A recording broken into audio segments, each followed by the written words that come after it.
সম্মানিত বন্ধুগণ, সম্মানিত ভাইয়েরা, কুফর দিয়ে শাসন দীর্ঘস্থায়ী হতে পারে, কিন্তু জুলুম দিয়ে শাসন দীর্ঘস্থায়ী হয় না, হয় না। ফেরাউন তার সাক্ষী, হামান তার সাক্ষী, নমরুদ তার সাক্ষী, যুগে যুগে জালিম শাসকরা তার সাক্ষী।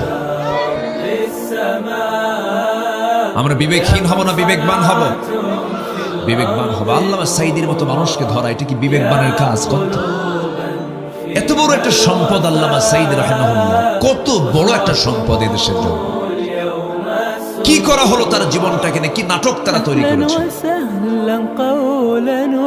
সকল হত্যার বিচার হওয়ার আগে কিংবদন্তি আল্লামা সাঈদীর হত্যার বিচার সবার আগে বাংলার জমিনে করতে হবে।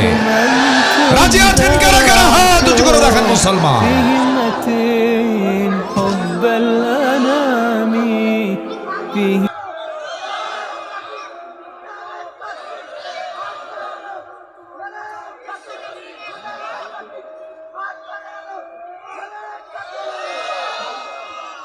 আল্লাহ কবুল করুন, জোরে বলি আমিন।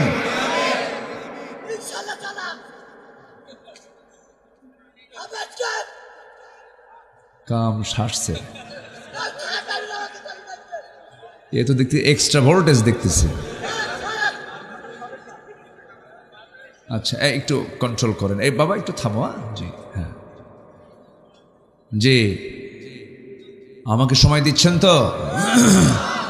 অনেক ভালো মানুষ আপনারা, বলি আলহামদুলিল্লাহ। তাহলে আমরা বিবেকবান হব না বিবেকহীন হব?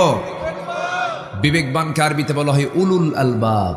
উলুল আলবাব, উলুল আলবাব কারা? 9টা বৈশিষ্ট্য যাদের মধ্যে থাকবে তারা হচ্ছে উলুল আলবাব। আসুন পয়েন্টের দিকে আস্তে আস্তে চলে যাচ্ছি। আল্লাহ রাব্বুল আলামিন বলেন উলুল আলবাব, আরেক জায়গায় বলছেন কারা উলুল আলবাব? ইন্না ফি খালকিস সামাওয়াতি ওয়াল আরদি ওয়াখতিলাফিল লাইলি ওয়ান নাহার লাআয়াতিন লিউলিল আলবাব الذين يذكرون الله قياما وقعودا وعلى جنوبهم ويتفكرون في خلق السماوات والأرض ربنا ما خلقت هذا باطلا سبحانك فقنا عذاب النار